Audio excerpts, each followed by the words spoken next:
Welcome to The Experience Podcast. I am a multi-dimensional spiritual being that's having a human experience. And in this video, it's my innermost joy to communicate about the Maya, the illusion world that the humanity as a whole perceives as being everything, and we're perceiving nothing as being everything. And let's take a deep breath in. Let it all go. Thank you, universe, for that wonderful prana. And with the Maya, with the illusion, that's literally what it is. So how do you have an awareness of what this Maya is, or how do you even begin to perceive it? So the Maya is anything you can see. It's anything you can taste, touch, smell, or hear. So the Maya is basically the physical dimension. And humanity as a whole has made the physical dimension everything.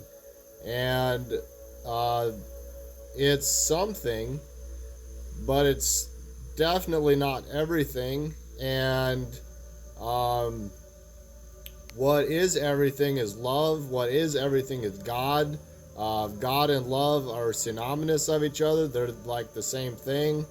Love is the fabric that holds the entire universe together and flows through all things.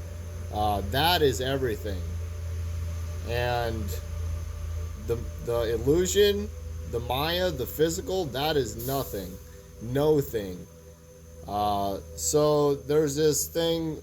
So what happens when you remove your ego from within you? When you remove your ego, the only thing that's left is oneness.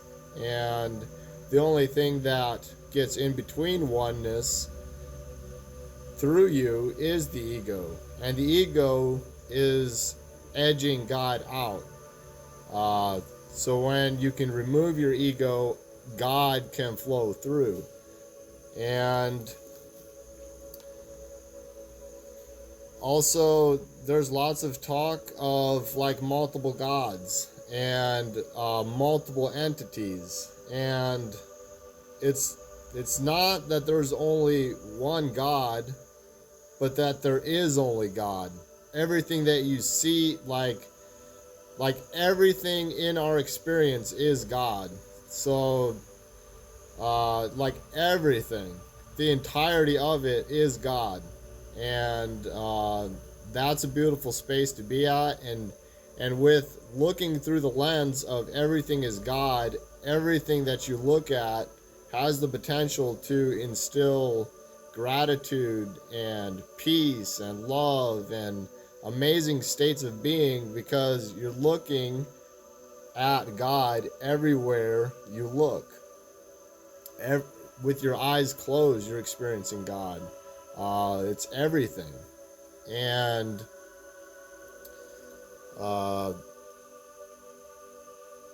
in the Bible, when God created the world, God judged everything, and he said, "This is good." And so he judged it, and he proclaimed it as being good. And all suffering comes from a perceived separation from God. And the reason it's perceived is because you literally can never be separate from God, because God is everything.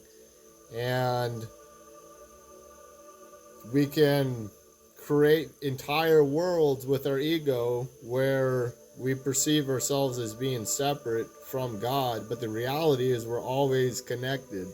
I want to, for example, recently this conversation came up where these two individuals had an interaction, and it was a male and a female, and the male was talking about it, and the way he was communicating was that he communicated in such a way that it was like a perceived, this is how his perception was. And his perception was that he had unattached sex. And that's an oxymoron. It's like when you have sex, you're attached and you're connected. And that is the exact scenario where people perceive themselves as being separate from God, but the reality is you're always connected. You can perceive it, you can make it up, you can believe it, and what you believe is true for you, even if it's not true for anybody else. So all suffering comes from a perceived separation from God. And additionally, when you become aware that you are connected with God and you begin to take steps in faith, these steps in faith are when you take a step and you raise your foot and you step and you don't even see that the step is there. When you step, the step is not there, and you have faith that the step is going to be there by the time your foot touches it. And that's having faith in God. That's walking in faith. That's taking actions based upon your faith. And there's two ways that people take action. They take action based on doubt, and they take action based on faith. So which one are you? Are you taking action steps based on doubt, or are you taking action steps based on faith? And for myself, I can speak of that I've done both, and I feel like we do both, as in we implement action steps of doubt and we implement action steps of faith through various parts of our lives. And now I'm finding myself over pendulated in taking action steps in faith.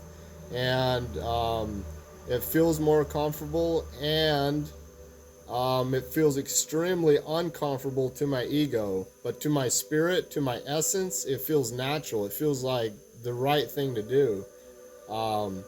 So this thing of taking a step based on faith, it's the universe is like a motion activated door. So you're waiting for the door to move, and the door is waiting for you to move. I'll repeat that again. The universe is like a motion activated door. You're waiting for the door to move, and the door is waiting for you to move. I'll repeat it one more time. The universe is like a motion activated door. You're waiting for the door to move, and the door is waiting for you to move. So when you sow the seeds, you have faith that the rain is going to come. And that can and has the potential to bring about massive positive change to your life when you begin to live from a place within yourself of faith and taking action based upon that faith.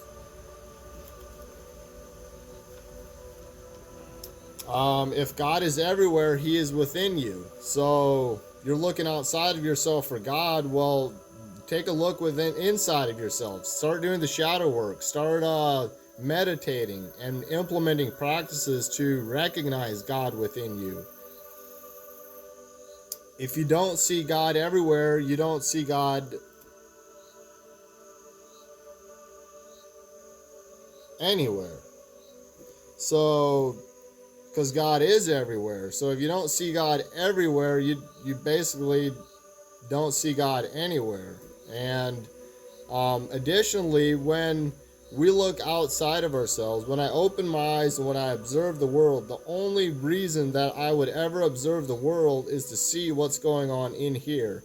Because our external, it appears without, though it is within. So like when we look outside of ourselves, we're seeing what we're feeling and what we're experiencing emotionally, and energetically on the inside. So if you want to have a perception of your life and of how things are going, take a look outside of yourself, and that can say a lot about what's going on inside of you. And not only does it say a lot, it says everything.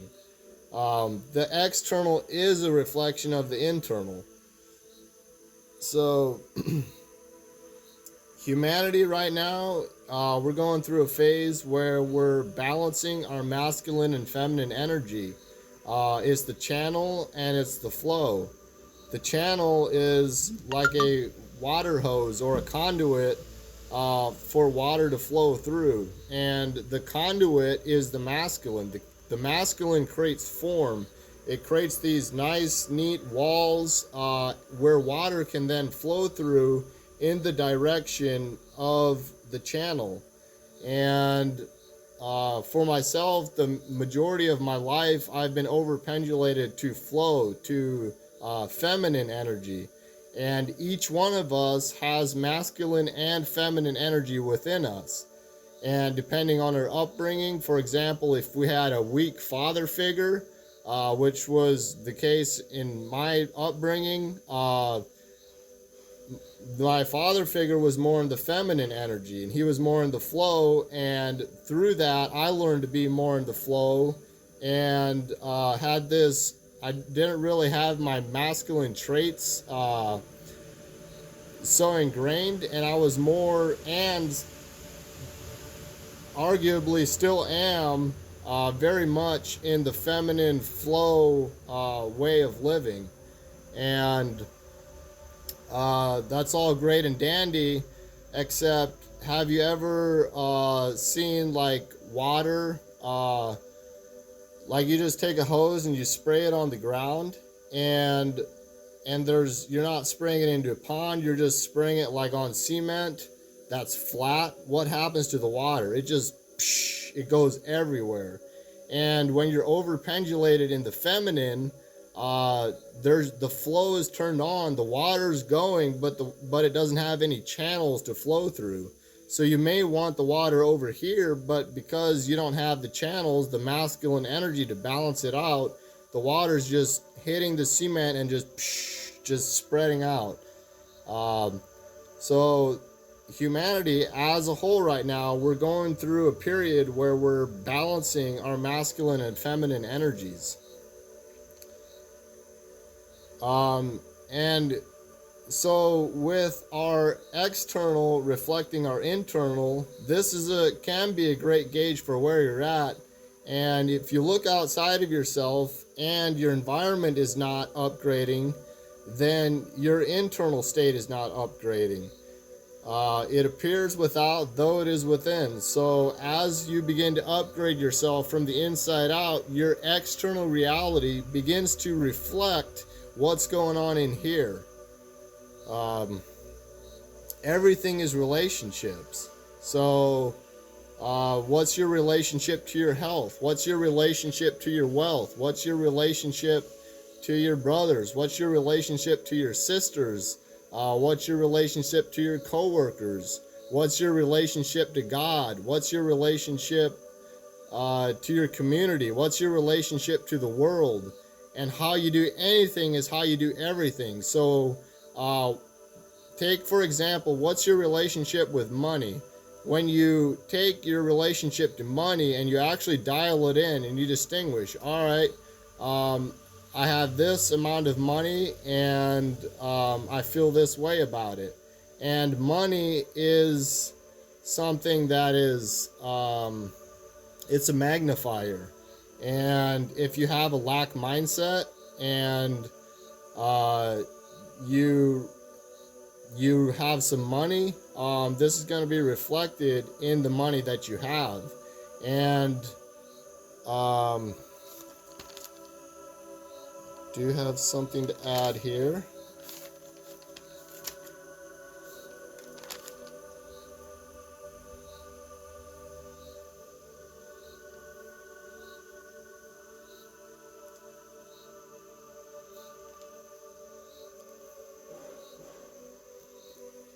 So essentially, your relationship with money can give you a reflection of how all of your relationships are. And are you infinitely giving and receiving with money? Are you open to that? Or are you great at receiving, but you're not very good at giving with money? Or are you amazing at giving, so you just love to give? You're a very charitable person. You give so much money away, but then you're not great at receiving. So then there's an imbalance on the receiving. So find out where you're at on the spectrum, and based on that, you can determine how your other relationships are. And for example, if you're great at giving but not great at receiving with money, let's now look at your health. Are you giving all your energy to other people? Are you like so enthralled with just assisting people, and then you discover that you have very little energy for self-care or taking care of yourself? So my point is, when you look at your relationship with money, when you look at a relationship with health, this is a reflection of of all your relationships. So that's a great way to gauge things, is dial in where you're at, and then you can gauge your other relationships based on that. So thank you for listening to this all the way through. Your time is infinitely valuable. And there's an Awaken Life live event that's coming up, and it's going to be held live in Costa Rica. And this event is held on January 13th, 14th, and 15th. The link is in the description, so I recommend you check it out. And I will see you there. Thank you.